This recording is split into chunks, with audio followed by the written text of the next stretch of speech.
All right, Dad, it's time to make some predictions.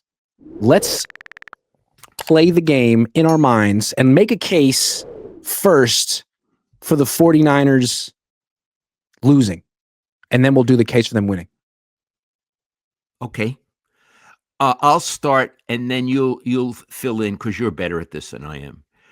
The 49ers will lose because Brock Purdy is not 100%. He will not be able to scramble. He won't be able to push off as he needs to. So some of his passes will be floatoramas as opposed to more like darts. He will throw 2 picks, and he will have a lot of trouble with that defense. The offense, the Niners defense will do well against a crummy offense, but it won't be enough. The Niners will lose a game by a field goal or something like that. That's my losing scenario. What about you? Yeah, I mean, you don't have a healthy quarterback. You're going against a defense that knocked out Joe Burrow for 3 months. They're a really serious defense. They're violent and they intercept passes. It's going to be a rough game for the offense if they lose in this scenario. The running game won't work. They'll have to pass more than they'd like to. I mean, this with banged up quarterbacks, you'd like to throw maybe 27 passes, where all year they've been throwing 40 a game, and it could be another game like that. Yeah, I mean, if they could just get through the game with the quarterback upright, that would be impressive considering what they're facing. And I don't have much to say about the defense in this. They could lose the game with their offense. Even if they move the ball down the field, what are they going to do in the red zone? Stuff like that. Yeah. Okay. Okay. So that way it looks like a very tough game. I think a winning scenario is a tough game too. A winning scenario. So let's say winning scenario. Salah's bunch just makes their offense look like a college offense. Mm-hmm. I don't like the quarterback. I think it's a stuttering, halting offense. Doesn't have a lot to scare you. Doesn't have the quarterback doesn't scare you. And Purdy is more healthy than we think. Yes, he's able to do Brock Purdy things. Right. Maybe not 100%, but maybe 90%. And he doesn't re-injure himself. They pad his toe. They do whatever they have to do. He's the best quarterback on the field in the game. No question. In the scenario. Yeah. McCaffrey is still able to catch passes, and he has some runs because every once in a while he does get a run where he gets through the line of scrimmage, and he gets 9, 10, 11 yards. Let's say he has a few more of those and maybe even breaks away more. Ricky Pearsall has a big game. Ricky Pearsall is emerging as just a wonderful wide receiver, Iggy. I love to watch him work.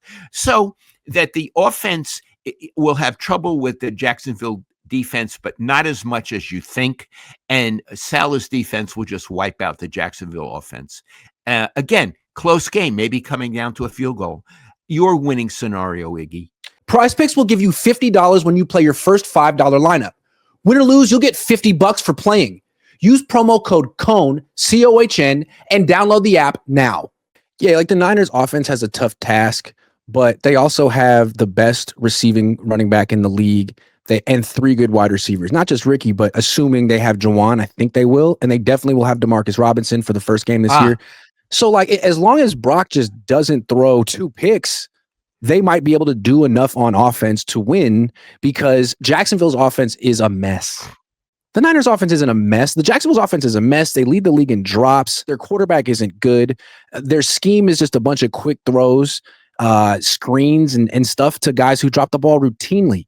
So even if the Niners offense struggles, they could win the game because it's Jacksonville and it's Trevor Lawrence. Yeah, that's what I think. And now Kyle may be nervous about this game. Well, clearly is. It's his job. I'm not nervous. I'm not nervous about the game. And I see the Niners having all kinds of advantages. In addition, Iggy, I see them going into the Rams game at 4-0. I think I'm going to be foolish and pick the Jaguars.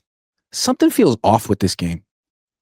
Seriously. Kyle's making it a bigger deal than it needs to be. I don't think Brock should be playing. I don't think they have a healthy quarterback. I got a bad feeling about this game.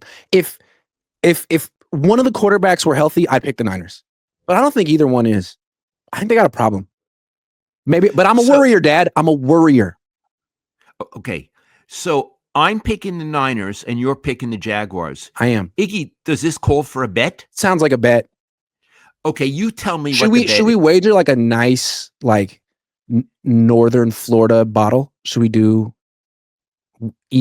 northeastern Florida? Do they make wine in there? They make wine in somewhere on the East Coast. Virginia. They made wine in Virginia. That's Trump. Trump has his winery in Virginia. Did I even tell you we had my wine group, and it's everybody famous that you know is in the wine group, and you had to do like a cab. And it's blind. You don't know what it is.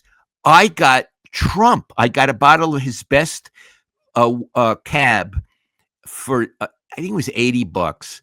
And I brought it and it's blind. He came in second at $12. I think it was, Iggy. That's not expensive for a Cabernet. Up in Napa, that's $150, $200. But anyway, it came in second of 12. And most people, they made fun of me. I did it as a joke. One person there was kind of pissed, but I'm not saying who, that I had a Trump wine. Okay, so what I don't want to bet. I want to bet a good bottle of wine. What do you think? Because I suggested last time the Washington cab. Why don't you suggest one? Okay, how about an Oregon Pinot? I like that. Oregon Pinot. Willamette. We're talking Willamette. It could go rogue. To be Willamette. No, it's got to be Willamette. No rogue. So Applegate. All right.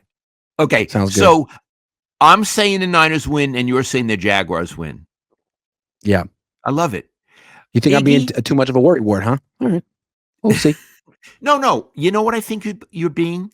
I think you're trusting your gut, which is the most important thing in a very close game. I admire it. And you're going against what fans would want you to say, but it shows that you have conviction. And if you're wrong, you'll say I was wrong. You won't apologize because there's nothing to apologize for. And you'll give me a nice bottle of wine. Yeah. And I'll praise Kyle Shanahan for winning, one of these types of games, whatever type that is. Okay. Iggy, I have another topic. Okay, let's do it. Okay. I want to remind you people that last week Iggy went over to Trent Williams and said, what is the difference between Brock and Mac in the huddle?